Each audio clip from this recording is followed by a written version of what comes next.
Oh, Reagan's cracking down on those welfare queens. I remember it, and I was a child at the time. Yeah.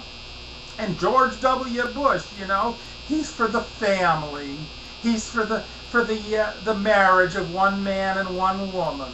And so they get distracted by these ideas, and we have even talked to people who said, "Oh, well, I think I'm going to vote for McCain," and really, it's just because they're racist. Had it been Hillary Clinton that was nominated, they wouldn't be saying that. Now, I remind people like that once they get into the voting booth and the curtain is pulled, nobody knows which lever they pull, so hopefully they'll drop their bigotry at that moment just for one split second and pull the Democratic lever and get us out of this mess. Because McCain, I believe, even has a plan to tax, if I understand it correctly, tax healthcare benefits provided by employers, which would reduce the number of employers providing healthcare to their employees and increase the number of working and middle-class people who are uninsured or self-paying.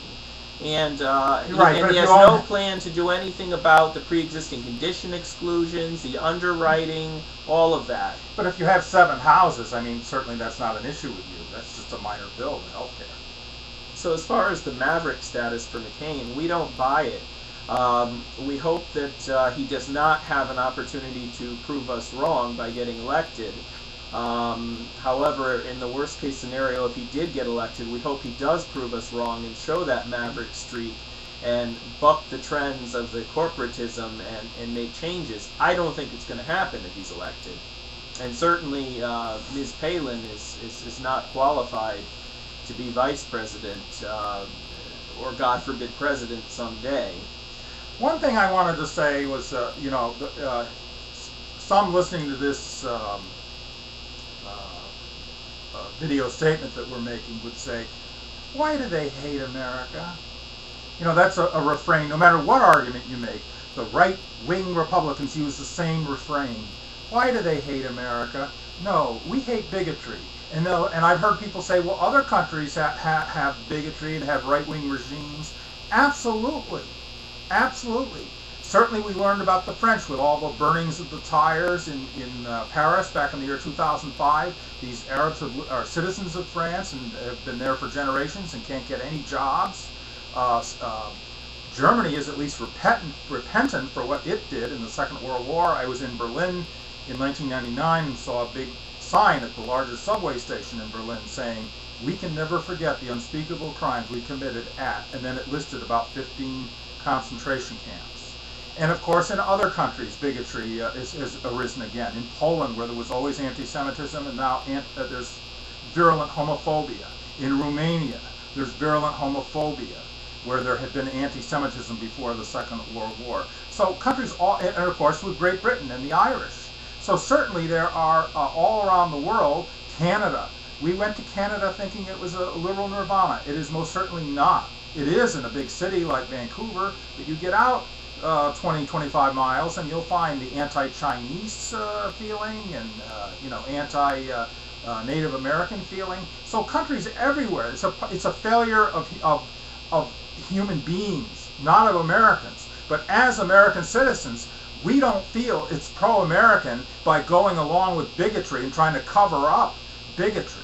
We don't believe so at all. We think it's best to make this nation live up to its ideals, which it has. It's done many great things, this nation, and we don't want to see it in the hands of bigots, such as the right-wing Republicans.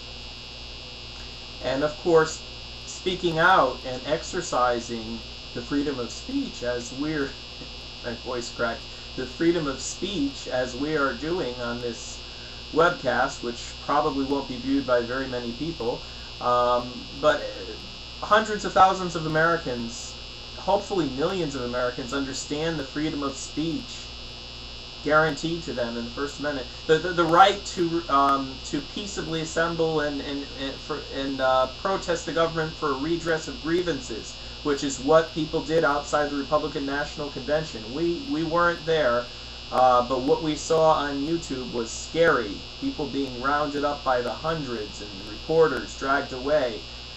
Those people were not un-American. Those people were true patriots. They were exercising their freedom to protest. it's those corporate leaders who ordered, and Republican leaders in many cases, who ordered these mass arrests, who are unpatriotic and who believe in the police state and the corporate state. So, well, it's interesting how the right-wing Republicans restrict the First Amendment rights of those reporters to cover those events, just as they did in 2004 in New York, which are still in court. And yet, when the right-wing talk show hosts get on the air and they can say anything on there, the right-wing Republicans always say, oh, First Amendment, their right to say it. And I'll give you just two examples. One right-wing announcer in Pittsburgh on radio station WEAE 1250 AM said, I don't want to see Senator Edward Kennedy die from his brain cancer. He said, I want Senator Kennedy to live so I can see him be assassinated. And another example was in the 1990s, after the gay rights parade there, the announcer Bob Grant, and I believe the station was WABC. Imagine, the biggest AM station in New York, and he got on there and said, well, they should have had, we're talking about the gay marchers, they should have had phalanxes of police armed with machine guns to mow those people down. So this is the extremist speech that is allowed from the right wing on AM, especially AM talk shows. And on FM also. Yeah. And the left doesn't talk like that. The moderate center doesn't talk like that. We consider ourselves moderates, or maybe I might be slightly left of center, but we don't use the freedom of speech to denigrate others. I think the people in the center, the true moral majority in this country, whether they be gay or straight, black or white, rich or poor, we use our freedom of speech simply to speak up about injustices, not to target groups the way Rush Limbaugh and the other haters use their right-wing radio shows to do. So anyway, I think it's about time we end this trial web cast, and if we don't do another before the election, we hope that you will vote. McCain is not a maverick. He's not a moderate. He says he wants to put people like Scalia, more Scalias, on the U.S. Supreme Court. That's the kind of justice he'll nominate. And Scalia has said in a 1996 decision, he has compared gay people directly to murderers. He said there's a reason that society has an animus toward certain people. Like society has animus toward murderers, society has animus toward homosexuals. Think about that. Which is certainly an extremist point of view. And that's what McCain wants on the court. One wonders if there are more right-wing people on the Supreme Court, if the African-American community, or really any minority community, will be safe. I mean, in theory, they could reverse anything, change anything they want, invalidate the Bill of Rights.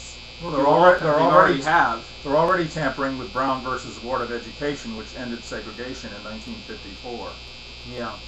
So, hopefully, we'll take our country back at the next election. Hopefully the Democratic Party will do it, and hopefully they will be less corporate and more common people oriented. Until then, thank you for listening.